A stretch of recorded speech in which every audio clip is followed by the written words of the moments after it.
Yes! Yes! Yes! Welcome back to What You Will Learn with Adam Ashton. And I'm Adam Jones. Today we're reviewing Become a Key Person of Influence by Daniel Priestley. So this is one I came across a couple of years ago. I actually met one of the authors. So these guys run a whole bunch of events, all based around entrepreneurial success, growing your business faster, essentially becoming a key person of influence. But their main product, I guess, is a 40-week growth accelerator. But it's not just for entrepreneurs as well. It's also for people who, I guess, want to really progress in their career. I thought it was a good read. What do you think? Yeah, definitely. I definitely can concur with it's not just for entrepreneurs. I probably found it to be a lot of use for my profession I'm in at the moment, which is engineering, and a way to actually work effectively to reach your goals faster rather than just working hard like everyone else. Yeah, definitely. It's definitely you can use it definitely I'd say whatever you use it for, you can really accelerate your success, and you can achieve a lot more in a shorter period of time, I'd say. Yeah, definitely. Depending on what you want to use it for. Yeah, man. There's an We're doing it. I'm going to try and cut out some ums. I had some feedback last time that I need to reduce the ums. And what are you going to replace it with today, Adam? Every time I hit an we'll throw out a fuck because it's jarring. It's jarring, so it's gonna throw me off. Yeah. Hopefully. So basically, the book is, I guess, a 5-step sequence, the 5 Ps of pitch, publish, product, profile, and partners, or partnerships. Yep. So it sets you up with why. Essentially, why today do you need to become a key person of influence? Then it hits you with how, the 5 Ps, how you can become a key person of influence, and then a few extra tips at the end. So, Adam, start with why, mate. So, first of all, who is it? KPI, key person of influence. And I've got a pretty vague definition here, which is toward the start of the book. But it's basically someone who attracts opportunities and doesn't go chasing them. Yep. And his name comes up or her name comes up in conversations, and they're well regarded, highly valued, and things just seem to come easy and flow naturally for them. Yep. Yeah, that's it. It's all about attracting things, and all coming easier as opposed to working really hard and getting little reward. Yeah, spot on, man.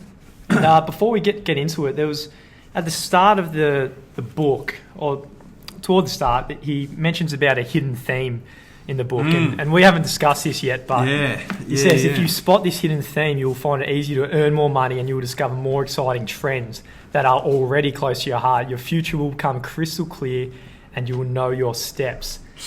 Yeah, so I think it goes through. So it lays you with that at the start, then halfway through it says, how are you going? Have you spotted the hidden theme? It says you might need to read it a couple of times to work out the theme.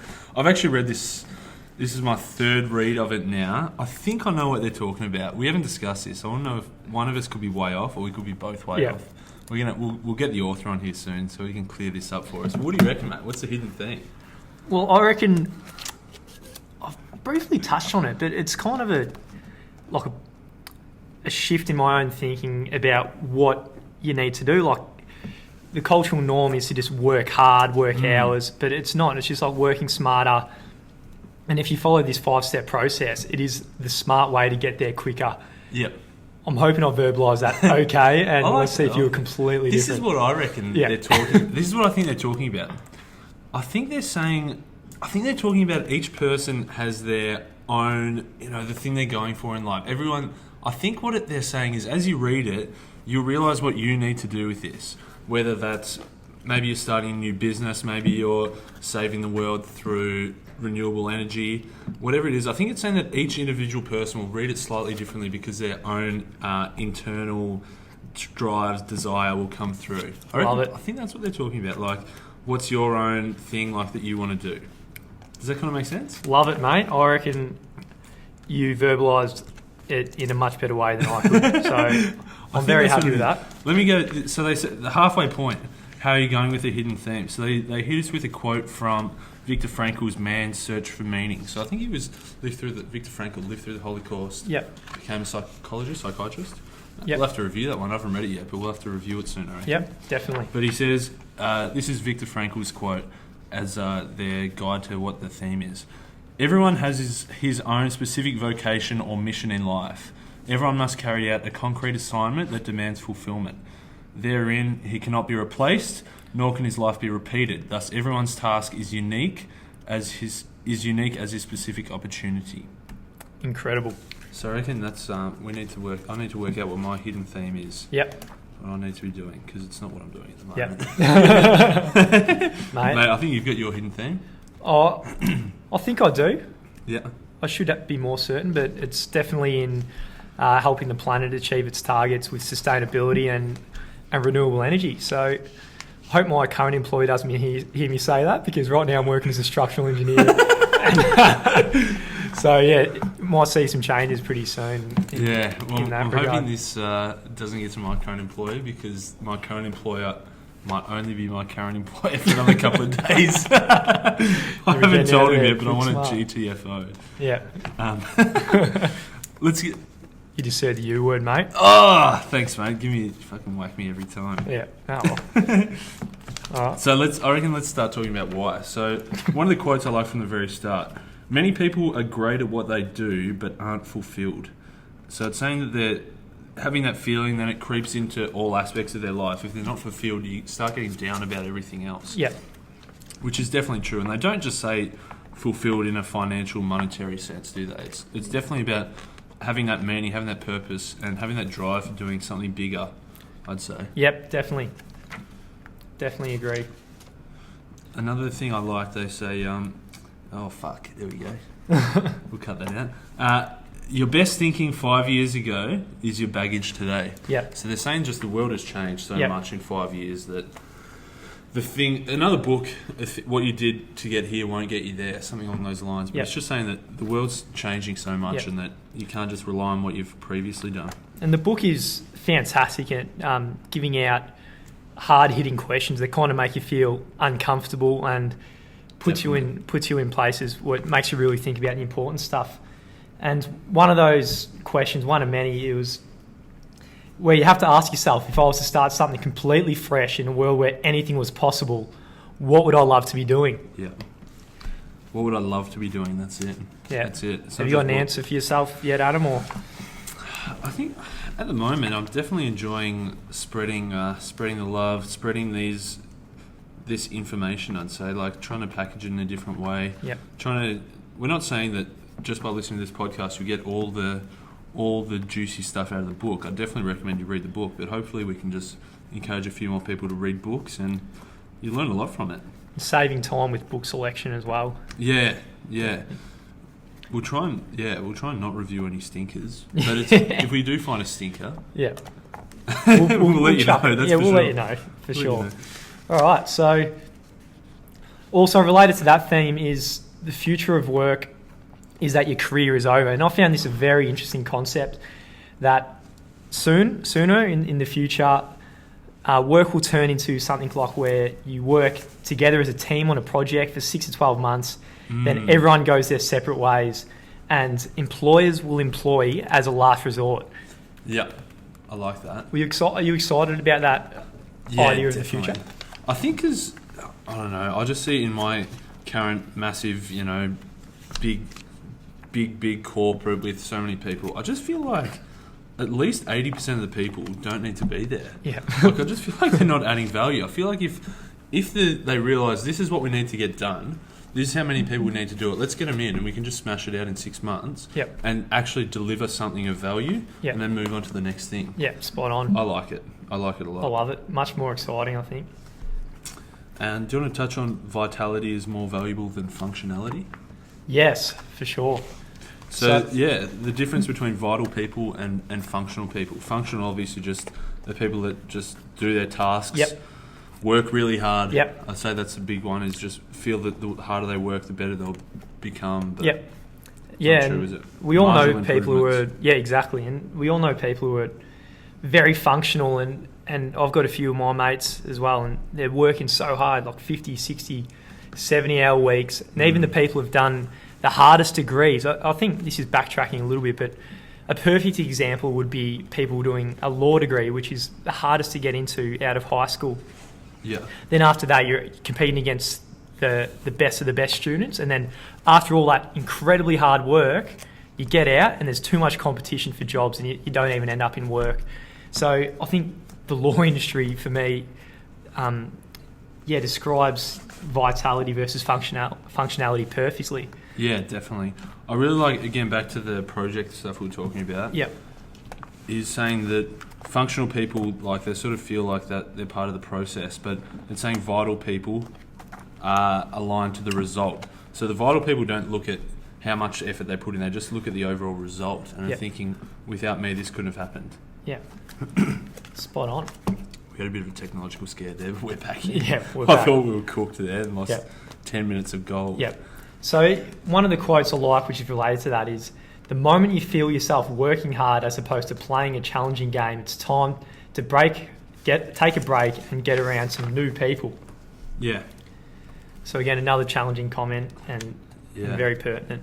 A few things, just to highlight if we haven't articulated this properly, but a few distinctions between functional and vital. So a functional person wants to get more, a vital person wants to produce more.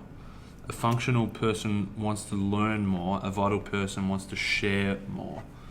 A functional person wants to be shown a path, a vital person wants to create one. A functional person is worn out by functionality, whereas a vital person is re-energized by their vitality. Hopefully that clears that up. Love it, mate. So have you got anything more to add before we get into the 5 Ps? Steps. Let's see, I like talking about competitive advantage, thinking expansively, connecting with more people, spotting fresh opportunities as being the new competitive advantage. But I think my favourite bit out of this chapter was the analogy of the Eiffel Tower and the Parisian landscape.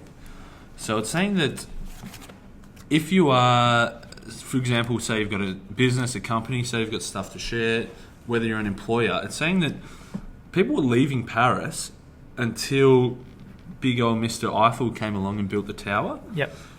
And he was saying that the Eiffel Tower drew people to see this massive thing. They had pictures. I don't know if they had pictures back then. But anyway, people could tell them about the Eiffel Tower. And once they got to Paris, they're like, wow, Paris is awesome. There's a lot to see around here. Yep. So it's kind of like you need that big beacon, something about you that you're well known for, like the Eiffel Tower, that brings everyone in. And once they're in, they can see what else you've got to offer and stick around. Yes, that is definitely something I got from the book, rather than pitch it. Well, he uses the example, use a sniper rifle, not a shotgun. Yeah, I like that. So don't aim to do everything. Be specific and like ask yourself, what do you stand for, and let people know about it. And become a key person influence in that field. And that's the goal of this book. Yeah, definitely a big one. I've been to a couple of these guys' live events that they've done, a couple of one-day events that they've done. And hopefully we might go tomorrow night to another one. Yes, definitely. But they talk a lot about having a product ecosystem. So this bit, the major draw card, then the ecosystem as well. So we'll touch more on that on product. Yep. I think the other thing they said is, you don't need to think too far. Like, you've already got your set of skills and talents that you can use. So they're talking about using the things that you've already got rather than coming up with something completely brand new. And he mentions quite eloquently that we might not realise it, but we are all standing on a mountain of value, is the words he uses. Yeah. So you've already got enough right now and enough content within yourself, or later, as we'll explain, you got a book in you already. Yeah. Everyone does. And the other analogy they use, towards the end, he talks about having an oil well. Oil, just this sludgy black liquid, on its own is worthless, but being able to use it to fuel things, that's where the value comes from. So it's just finding, you've already got it there, you just need to find out how to use it properly. Yep. Biggest one I'd say is focusing on micro niches before we get into the 5 Ps. Yep. So it's saying rather than just, if you go to, as you said, the sniper instead of the shotgun, they talk about, mate, I'm so confused. We've both got 2 different versions of the book. Mate. I've got the 2010 version, you got the 2015 I know version. Fucking idea about the Eiffel Tower analogy. It's a good analogy. I love it, mate. Does your book have the swag man analogy? The Aussie Yeah. settler? Yeah. That's a good. Yeah, do actually. That's a good one. Anyway, it's hard. It's hard to know. Our notes are quite different because. Yeah, we've got two different versions here. You got the updated version. Yep. But yeah, the micro niches. So, like you said, using a sniper instead of a shotgun, rather than going for example, health and wellness, which is a massive. It's a niche. Definitely, it's a niche, but it's a big niche. You got to focus on a micro niche, or like within a market within the market. So maybe it's 10-day detoxing, Yep. or running a marathon as a vegetarian, or something like that. Yep. But yeah. Yeah. Do you Awesome. have anything else to add on the why? Because hopefully everyone knows that they need to be KPI now. We can tell them how. No. Well, another part of the why is with the increase in technology, and we're about to see a rapid change in the future. He definitely did mention a lot about the people who. So during the first, is it the Industrial Revolution, 1920s, or anyway, I'm no history guru, but the people who use machines made fortunes back in the day, and the people who were stuck to their old ways ended up on the factory floor. Yep, nice. And I think that's what we're going to see with the new wave of technologies coming in the next definitely. decade. You want to get on BKPI, don't you? Yes, spot on. Hit us with step 1, pitch. All right, step 1, pitch. So this is the ability for you to communicate your value and uniqueness through your spoken word. So with just focusing on this, and notoriously for me personally, I've been shocking at pitching at what I do. I've kind of felt guilty or arrogant in a way, trying to talk yourself up, right? Yeah. But he mentions there is massive room to grow just by saying what you're up to in the world. And this book was a paradigm shift for me in that sense. Yeah. Realising that there is value in saying what you're doing. It's not just being an arrogant idiot. Yeah, definitely. And it's definitely saying it the right way as well. Yeah. Because he says that most pitches might get you a polite response saying, oh yeah, how long you been doing that for? Or something like that they really don't care about. But this is more about saying it properly so that people either love it or hate it. Yep. If there's a strong emotional response, even if they hate it, then at least you know you're onto something. Yep. 100%, mate. So they talk about some big pictures like, I have a dream that someday this nation will live up to its creed that all men are created equal. Martin Luther King Jr. Incredible. Things like that. Or Bill Gates, will put a computer in every home and in every office across America. So they're saying that there were some big pictures that you need to really focus on exactly what you're doing. Yep. Yeah. So you don't just say, I'm working in a bank. Yep, 100%. Yeah. So is there an example there for just a general job, or we'll just speak off the cuff? And so in this podcast, me and Ashton will try and challenge each other, even as it's recorded, and we won't cut anything out of the podcast. If we embarrass ourselves, we embarrass ourselves, mate. But have you got any kind of pitch? I don't have a fucking pitch, mate. I know that you... I should have prepared, because I know you said that you're preparing one so you could do one. I'm not. Well, I'm an Uber driver as well, and I practiced that last Friday a fair bit. But that's it. You're having a good place to practice. I still ended up not mastering it, but yeah, and I didn't get much reaction from the customers, but yeah, it's all good, mate. Give us your pitch, and I'll have a think about mine. Fuck. All right, off the top of my head. So in the past, I just say, I kind of hesitantly say I'm a structural engineer and be a bit nervous, but really what I'm doing is creating living spaces in the middle of the city by designing multi-story apartments for people and clients. Yeah, I like producing value for them. So it's not a great pitch, but it's definitely an improvement. It's an improvement, that's for sure. You're not saying just naming the field you're in. You're saying exactly what you're doing, how you're helping people. Yeah, I'd say, and adding value. Adding value, definitely. So yeah, he talks about having a big game. So I couldn't pitch about what I'm doing right now. Yep. Because I would just say I'm working at a bank. Yep. I'm not adding value. I'm not helping anyone. Yep. I think. But I could talk about, say, I want to spread the entrepreneurial revolution or help people escape the 9-to-5 prison. Yeah, 100%, mate. So we'll work on that one. Is there a project coming? That might be a book coming out soon. Yes. We'll work on it. We'll see how we go. 100%. We'll have to review it one day. That might be one of our first stinkers that we reviewed. I've got no doubt it'll be fucking incredible, mate. But we've got here, what about having a big game? He talks about that in the pitch section. Yep. I hope he talks about it in your version. He does. Definitely does, but anyway, yeah, having a big game. Having a big game, so it's saying that rather than, just working on your day-to-day, you need to have a big game as well. So something that's going to get you out of bed in the morning, something that's really in your heart, I guess, and something that's going to give you irresistibly delightful experience to deliver to everyone you come in contact with. Yep. So talking about a good game, there's 6 components. So firstly, it has to be fun, something you enjoy doing, obviously.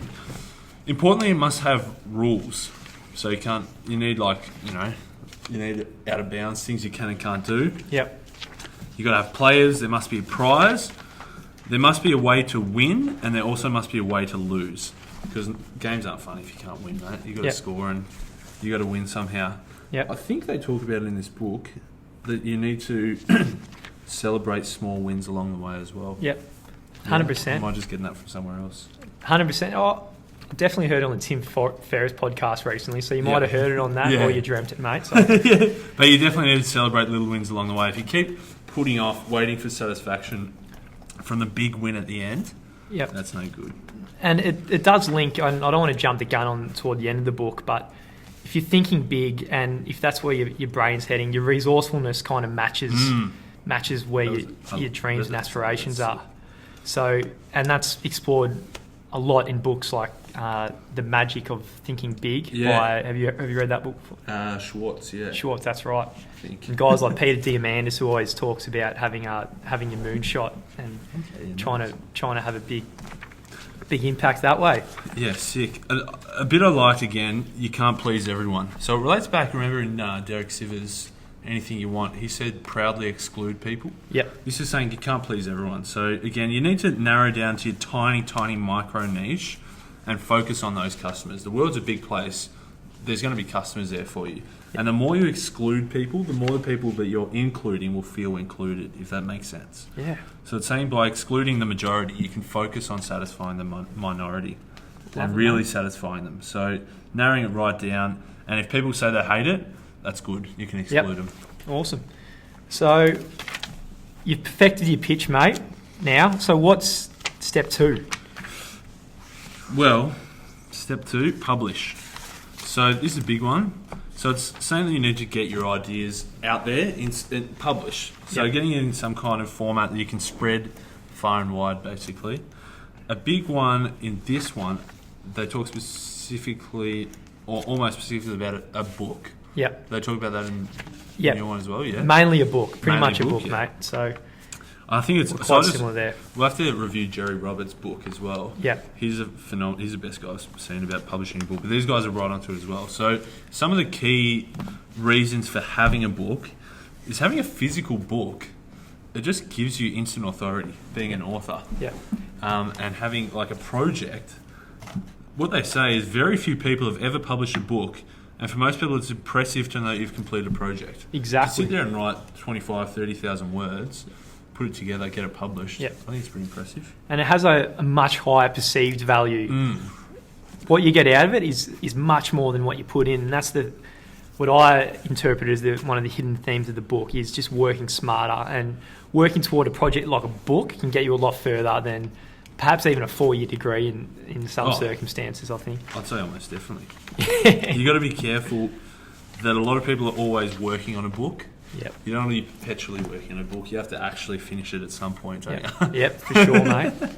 But it's definitely... And they're saying there's different types of books, just so you don't have to think that you have to sit there and smash it out. Firstly, you can write your take on things. So just, I guess, talking about your opinions and stuff, which is... It's good if you want to obviously show that you're a KPI, but on the downside, it might be hard for you to smash out 30,000 words of your own stuff. Yeah.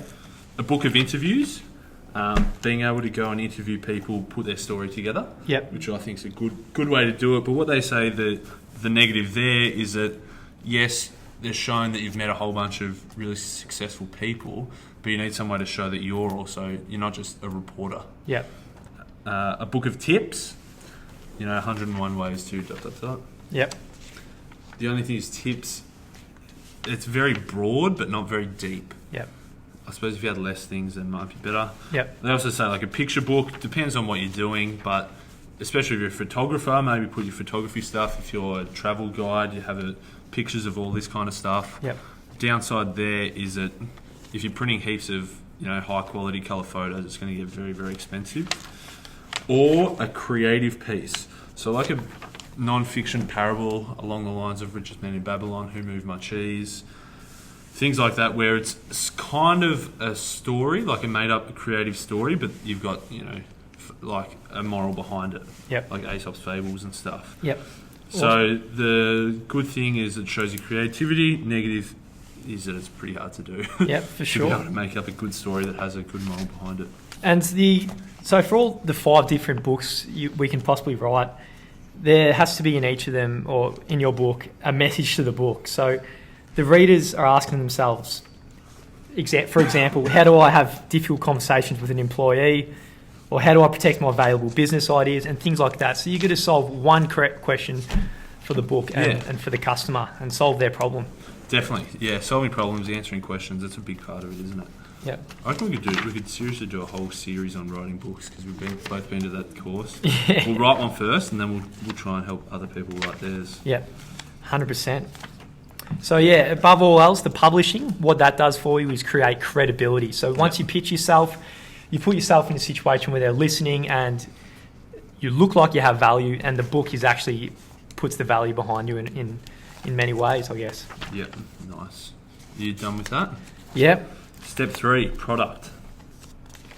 So it's saying that a product is a good way to spread your ideas, but also importantly, it's a good way to make money. Yep, 100%. Yeah. And money moves towards hot products. Yeah. So Apple have a lot of money because for 10 years they've produced a very hot product. So quite simple, your definition there, I guess. Yeah, it has to be valuable, obviously. It can't be shit. Yep. But some of the advantages are that it spreads your ideas. It doesn't sleep, so it's not something that you have to go and... It's not like you have to go and give a talk, or it's not a service. A product means it can be sold anywhere, anytime.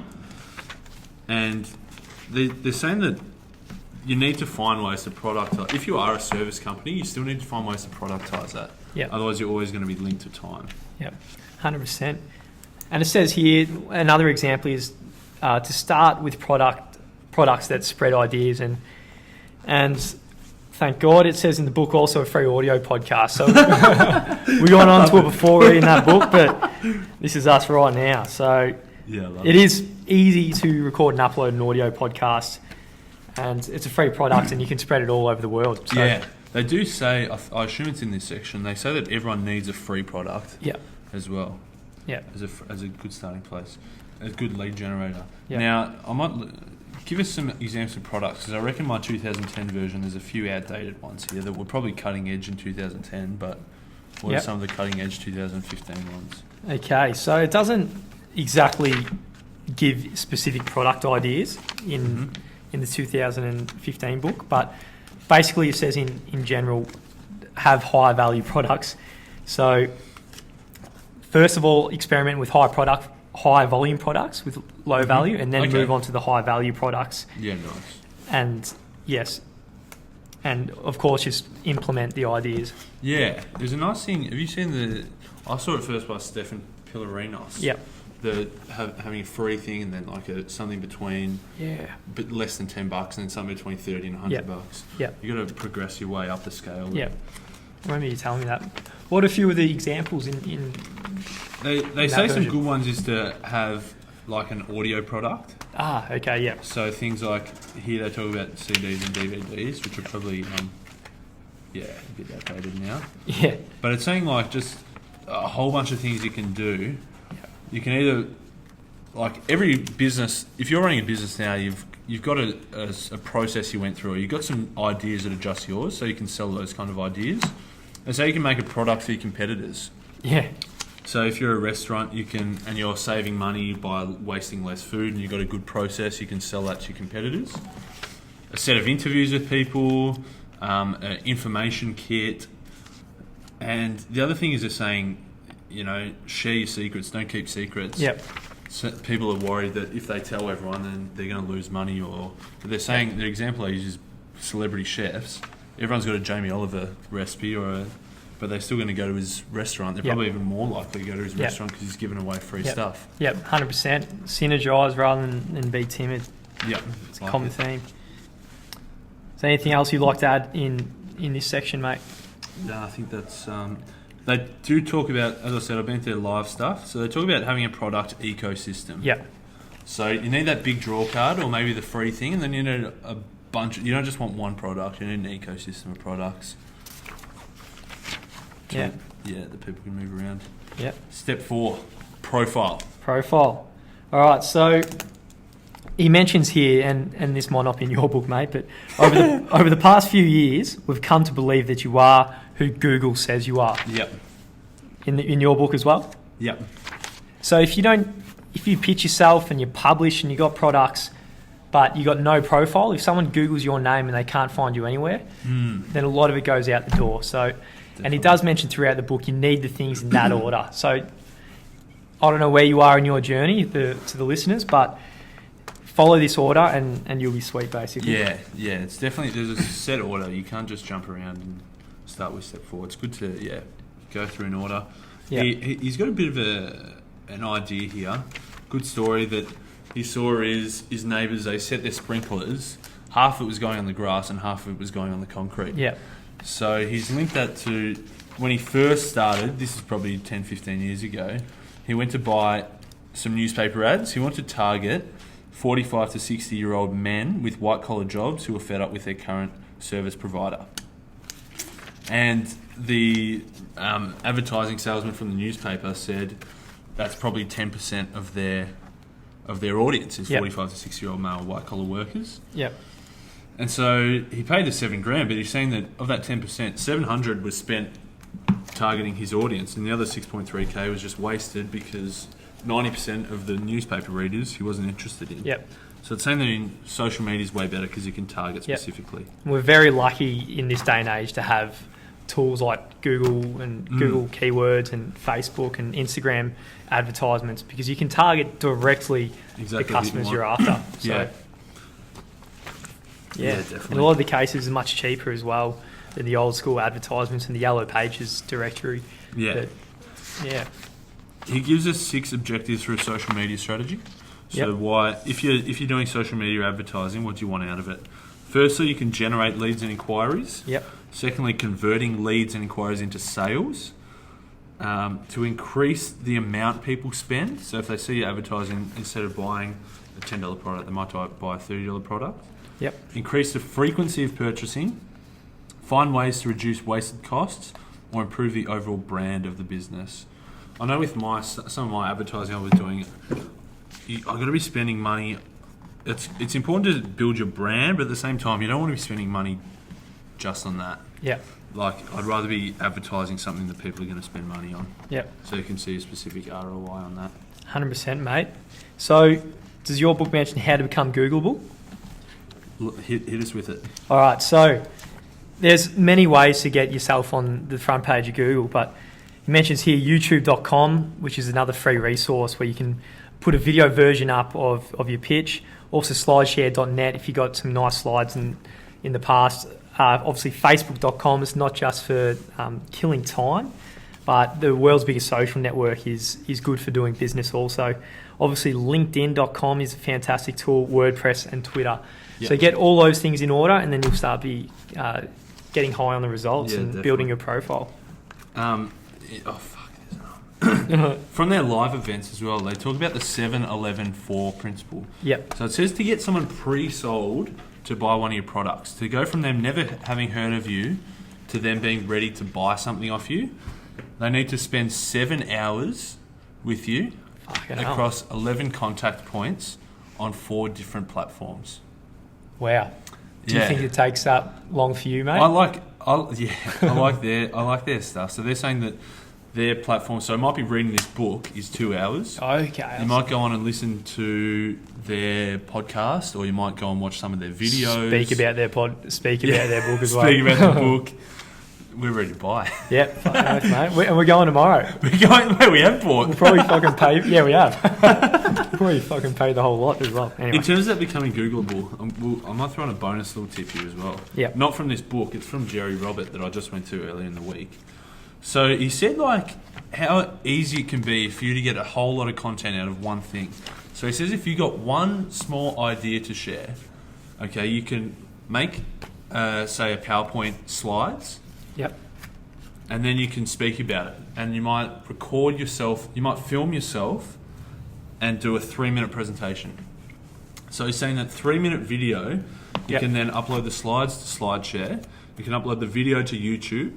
You can just get the audio and use the audio as a podcast. Yeah. And then you can get it transcribed and you've got a blog post. Oh, wow. Just from that 3-minute video, you then got four different avenues you can spread the message. Wow. Well, that's some productive use of 3 minutes right there, mate. Yeah, that's it.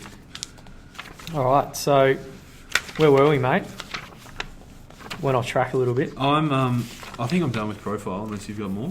No, done with profile, mate. Step 5. Now, be wary. Step 5, you need to have done steps 1, 2, 3, 4, and step 5 is where it all comes together, and that's when you start really smashing it. Yep. Step 5, partnerships. Yeah, 100%. It's a key theme in a lot of books, and it's basically around the paradigm of thinking win-win when you're around people. Yep. And they even talk about win-win-win. Yep. So you need something that is a win for you, it's a win for your partner, and it's a win for both of your customers. Yep.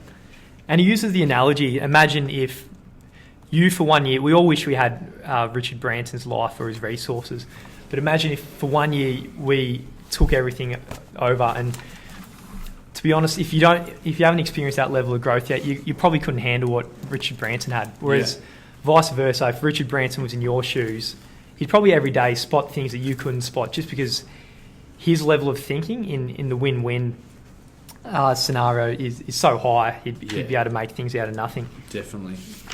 So a few examples of partnerships. You can have an affiliate system. So it might be like where you sell someone's product and get a commission, a 10% cut from it or something like that. Yep.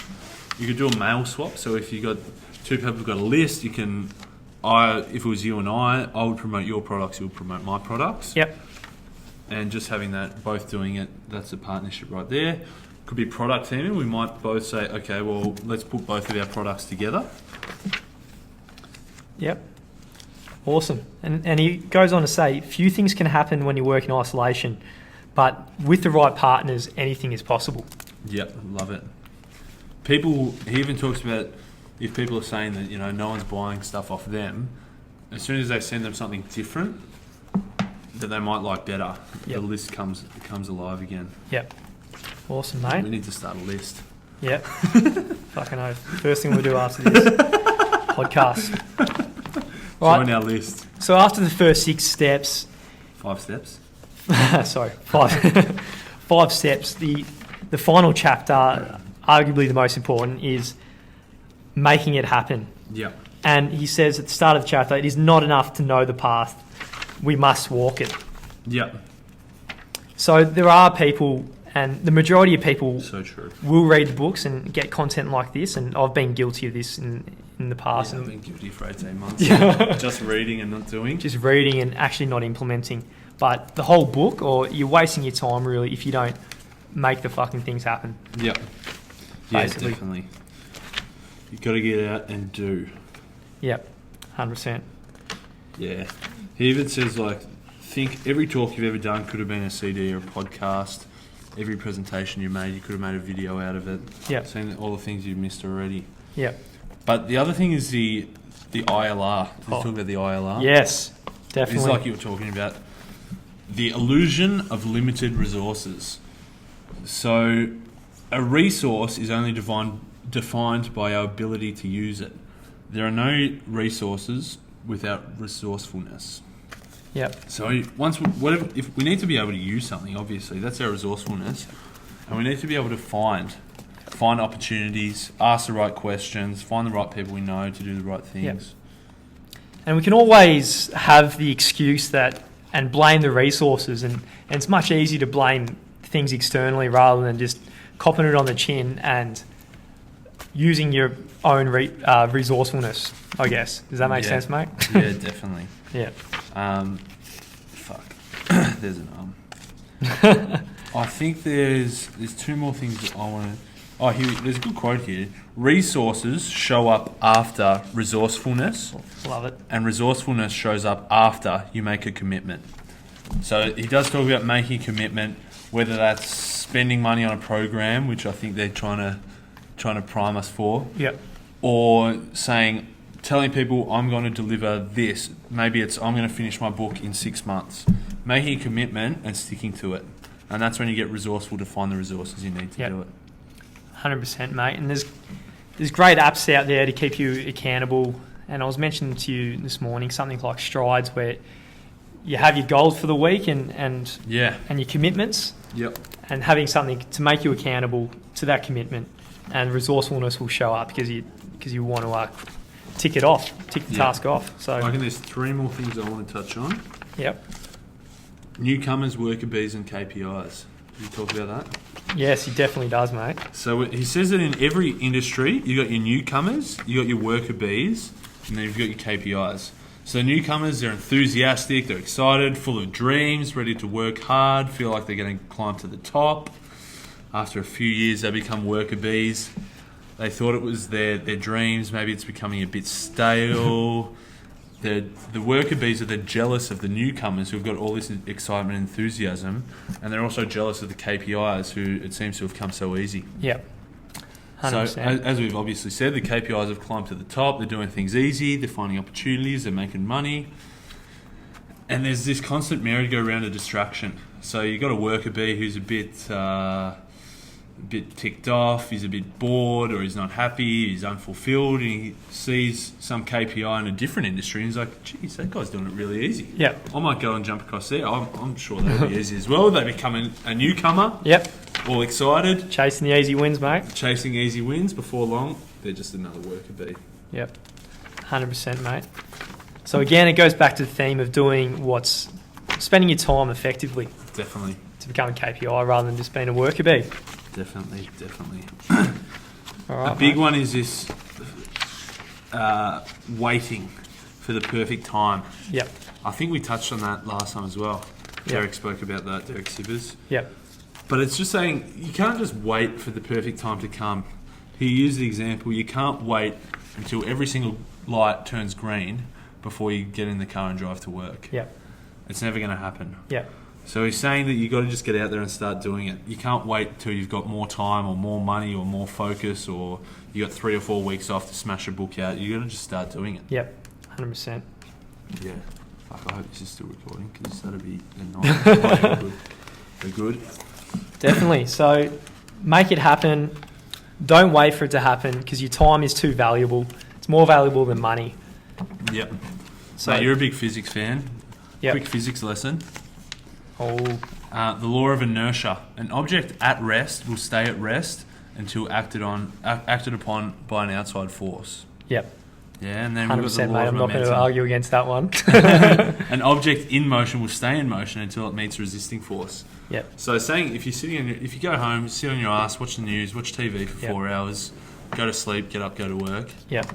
Nothing's going to happen. You're in a state of complete inertia. But once Exactly. you actually start doing things, start writing a book, start recording your podcast, the more you do it, the more momentum you'll build, and then you'll keep going and smash it. Momentum is too precious to lose. It's a gift that comes far too rarely. Love it. When you're up and about, use it. Know you're in full swing and get things done. Absolutely love it, mate. Yeah. All right, mate. So any final comments on the book as we wrap it up? I like it. I like it a lot. Who's it for, mate? Definitely, it's worth a read, I think. Definitely for people who want to achieve more. Yeah. You can interpret that however you want. If you're happy going to work at 9 o'clock, going home at 5 o'clock, and happy being a worker bee, probably don't bother. But if you want to achieve more, whether in your career or you want to build your own business, definitely have a read of this because these 5 steps are phenomenal. Yep, 100%, mate. I'll concur. Okay. We're going to go to their event. Yep. Let's get Glenn on. He's one of the co-authors, and he runs their Australian arm of their business. Yep.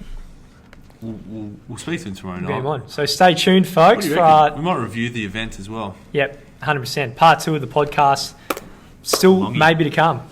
Fantastic. Thank you very much. And we need some kind of sign-off. We need a regular sign-off. Adios, Kardashian.